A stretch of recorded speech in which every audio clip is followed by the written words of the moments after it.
there are so many like pockets of misinformation or misguided thinking or I don't even know what to call it. And I think a lot of it stems from our desire for abstraction over reality. And it's because reality is difficult. Reality is, there's no surprises left. There's nothing new to uncover. It's just hard. It is what it is. There's no way out of it. It requires struggle. It requires sacrifice. And abstractions, um, they're more fun. They're more easy. Even if they create hysteria, a lot of these abstractions I'm speaking of are, whether there are aliens or not, whether the end of the world will be in 3 months or not, whether this political candidate will ruin America or not, whether the coronavirus is going to mutate because it already was supposed to kill us all, and since it didn't, once it mutates, it will. I mean, there's all sorts of ways to fearmonger or to romanticize or to dream, and all these things take us away from what actually lies before us.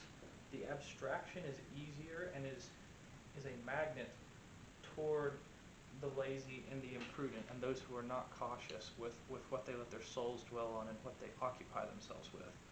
I think planning not for the future, and I don't mean like having no savings account, but just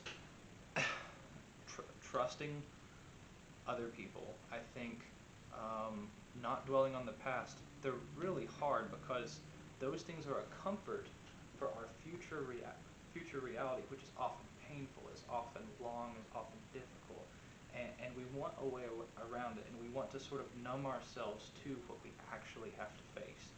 But if you actually face what's before you, you can actually live in it. You can actually find fulfillment. Maybe not easily, maybe not quickly. It may take you a long time to sort of filter down into being able to experience things as they are without constantly hiding from them. But I think that's the only way to truly be human. I think that's the only way to further yourself. All the virtues that we value, truth and nobility and courage and being able to face adversity, all those things are basically synonymous with living in the present. With experiencing not ideas and not abstractions, but actual things. It seems silly. Like I'll take a few of them.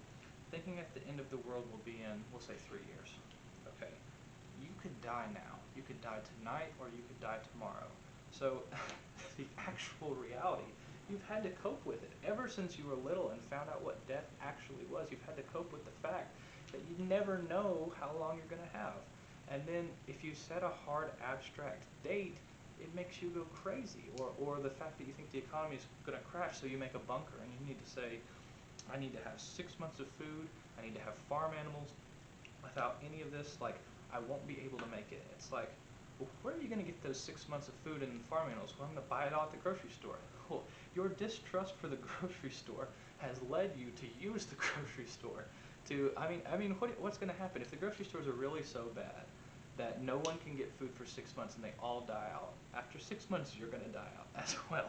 Like, people are going to be asking you for food, and then you're just going to say, nope, like, you weren't crazy like me. Like, the solutions to these artificial problems, um, first, they deny the fact that there are real problems, like you could have a heart attack tomorrow. And second, the solution that we come up with is just as ridiculous or more ridiculous than the actual problems posed. Um, I could think of a few more. They're not coming to me right now, but that's basically my point. Is that trying to live in a way where well, how we responded to coronavirus is another thing. And I'm not saying, like, I work in healthcare. I'm not going to say that you shouldn't be precautious or anything, but it's like no one ever knew that death existed before. It's like no one ever knew that this was a possibility before. And I work in the hospital, so I see this so many times as someone 60, 70, 80, 95, or 100 years old will be like, well, I can't die. I can't die. It's like, how could you not face this yet? How could you not resolve this within yourself? The fact that bad things will happen to you. And I'm not saying be ill prepared, but do not live your lives for when the bad things happen. I'm also saying that. I'm saying don't live your lives such that when bad things happen, you're in a slightly better position than those who actually enjoyed their lives and fulfilled themselves and grew did. The abstraction is often not as scary as the reality. And sometimes it is. It's far scarier than the reality. But either way, living in it will not produce the best results for who we want to be.